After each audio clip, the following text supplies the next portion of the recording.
Howdy, and welcome back to Draw with Lizzie. Today I will be showing you through my Level 4 Foundation Art and Design Unit 3 and 7 files, because I couldn't find any examples of Unit 3 and 7 files online except for specific pages, so I thought it would be useful to give a run through in case anyone wants to know the basic idea of what kind of thing they contain.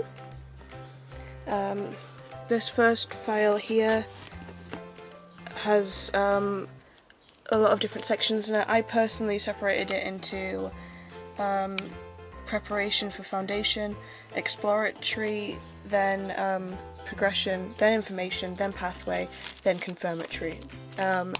It's good to have a contents page so that the examiner knows exactly how your work's meant to flow.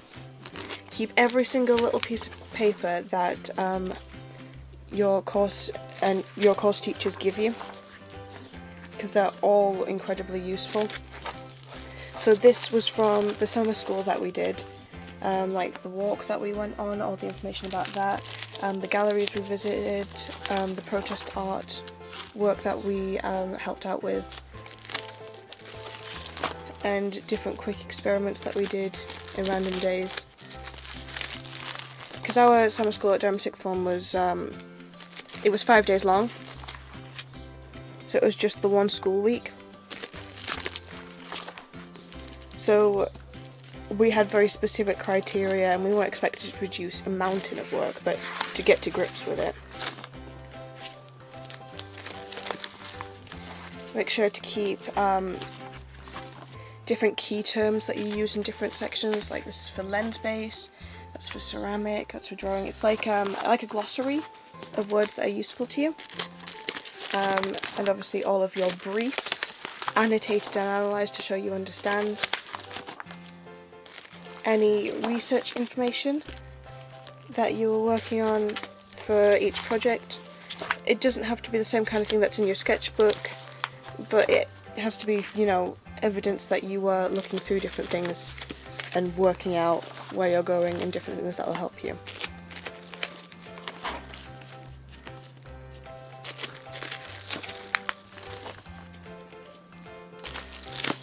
Obviously different courses do things slightly differently, like they might structure things in a different way. They might tell you, like, you know, they specifically want you to organise things in this way. But with ours, we had a guideline, but because everyone's work's so different, they understood that your work might not be laid out in quite the same way. Preparing for the future.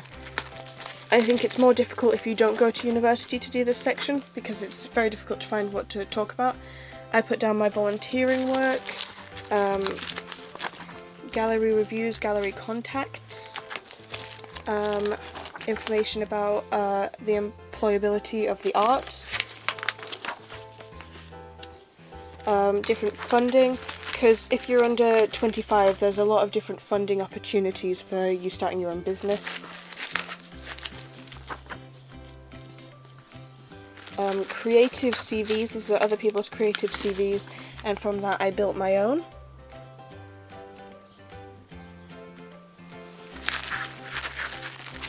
I always found that really interesting, the way CVs are different in arts compared to the usual. All the UCAS information, I put this word dump of planning. Drafts of your personal statement for university applications. Even if you don't end up going to university, it's good to have these to show your planning, your progression, your way of developing. Your portfolio, which you'll need regardless of whether you go to university or not, because if you're going into any art career, you'll need to have a portfolio, a strong one. This is all stuff from UCAS events. The applications, specific portfolios for specific unis which might require different things, any invitations,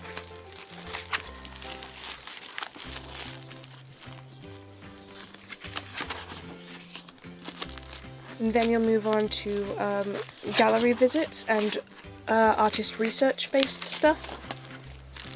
Like here I've got a list of websites and textbooks which help with researching different artists and different artistic techniques. The way we did our essay portion of the level 4 is that we did it in sections, where we did one 500-word essay, then another, and we did 12 of those, 13 of those in my case. But we needed 12 because of the word limit.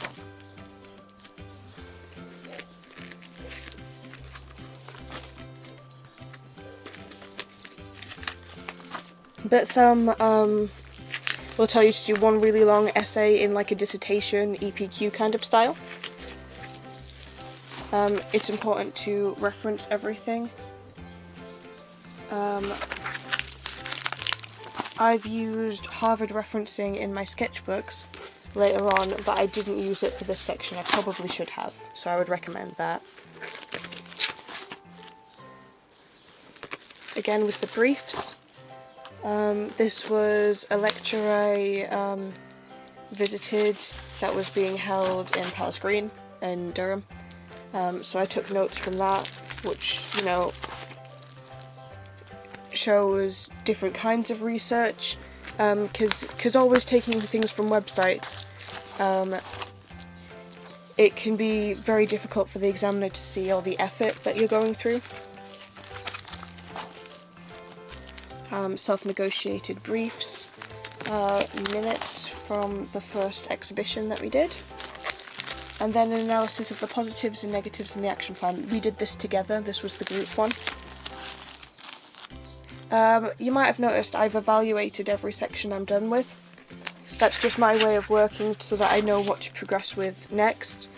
You might not necessarily need to do that, everyone's different with that. Health and safety information, introduction to the topic, evidence of role in the exhibition. This is very important for Unit 10 to show evidence of your roles. The SOI draft and redrafting process, which can be quite extensive.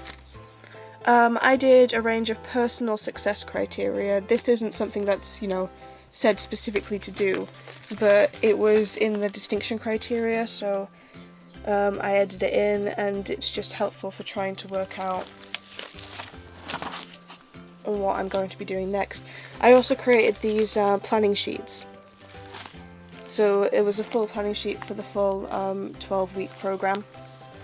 And then I did a weekly planning sheet so that I knew exactly what I was doing from week to week, and the examiner could follow the way I progressed, and the fact that I was doing work daily, even in weekends.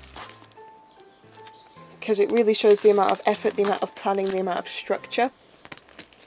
And in Unit 10, so much of it is about structure, organisation, and research, more so than it is for the other projects. Artist statement research, looking at other people's artist statements and then creating my own from them. Drafting and redrafting again, but you'll see a lot of this doing things over and over again. It's not just one shot done. Because of my role in the exhibition as like a organizer manager, I did a meeting timetable so that I could tell everyone when they were meant to be there and stuff. The floor plan with everyone else's ideas added in, and then redrafted into the final version. I wrote out the criteria for pass, merit and distinction in simplistic terms, so that I could analyse it and tick off whether I was meeting the criteria or not. These are my meeting notes, which I typed up later on, but I wanted to show the original versions first, so I scanned these to put in here. You can just have a book and slot the book in, or if this isn't part of your role in the exhibition, you don't have to do it. Here we have the invitation and the programme, which was specifically made by the graphics team, and 1 or 2 pages with me as well, but I had less to do with that because we had to assign roles to specific people for specific things, because you have to have a fully fledged role in your exhibition to get the full marks. These are the minutes that I took. typed out. So all of the notes that you saw before, this is them typed out so that I could give them to everybody. As you can see, there are a lot of them. We did a lot of meetings. We planned them weekly from the very, very first one, because the Unit 9 test exhibition, it really showed how it was meant to go. This is different emails from teachers asking for specific things, like help with exhibitions. This is my SOI planning. So it's like the official one. That wasn't just for me.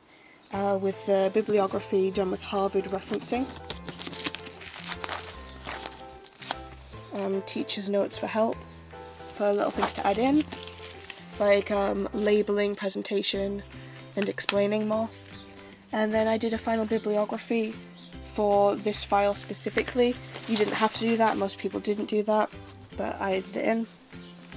My foundation year review, and inside there is also my review of this Unit 3 and 7 book. So that is the first part of the Unit 3 and 7. The second part is the assessment and tutorials, critiques and reflection. So this is what the teachers marked my work at, so it's their official documentation and the action plan lists of things that needed to be done to reach what the goal was at different points. So if you're aiming for a distinction, you go through to reach those specific criteria.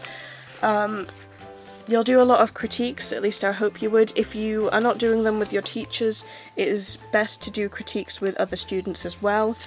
Do forms of peer reflection.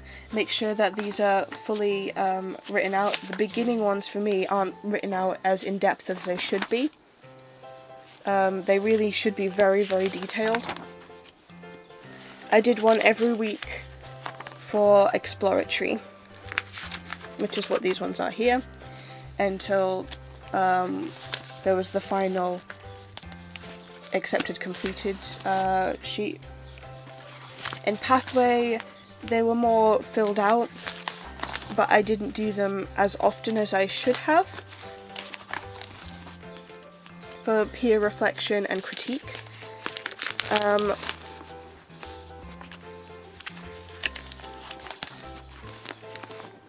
Holiday to-do lists.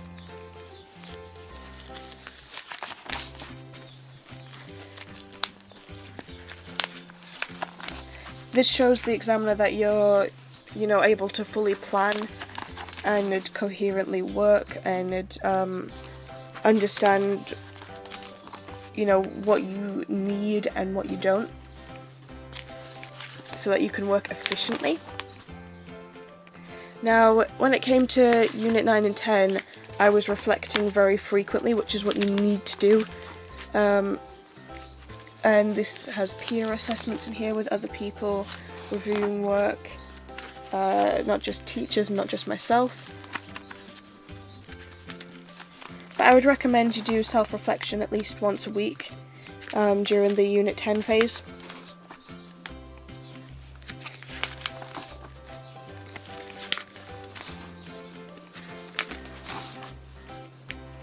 Update and annotate everything. That's something I've learned, is that annotating everything